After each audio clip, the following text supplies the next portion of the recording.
నందమూరి నగర్ నివాసి అయిన రామచందర్ గారు రాష్ట్ర కళామండలి ఎంఆర్పిఎస్ రాష్ట్ర కళామండలిలో పనిచేస్తూ, రాష్ట్ర కళామండలి అంటే రాష్ట్ర కళామండలిలో పనిచేసే వారికి ఎక్కడికి వెళ్ళి డబ్బులు రావు,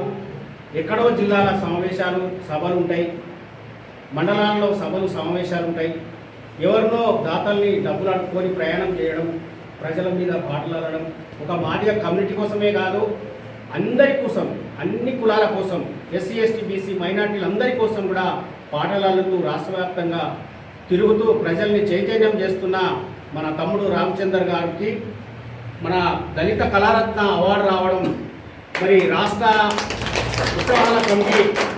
గవర్నమెంట్ నియమించిన రాష్ట్ర ఉత్సవాల కమిటీ తమ్ముని యొక్క మరి టాలెంట్ను గుర్తించి ఇవ్వడం జవహర్లాల్ ప్రజలందరూ కూడా హర్షిస్తున్నారు, సంతోషిస్తున్నారు. తమ్మునికి రావడం, తమ్మునికే వచ్చిందే కాదు, మా జవహర్లాల్ ప్రతి ఇంటికి వచ్చినట్టుగా పేద ప్రజలు మరి కళలు ఆనందాలు వ్యక్తం చేస్తున్నారని సందర్భంగా తెలియజేస్తూ, తమ్ముడు ఇంకా కూడా ఆరోగ్యంగా ఉండి రెండు తెలుగు రాష్ట్రాలు తిరుగుతూ ప్రజల్ని చైతన్యం చేయాలని సందర్భంగా తెలియజేస్తూ కోరుకుంటున్నాం.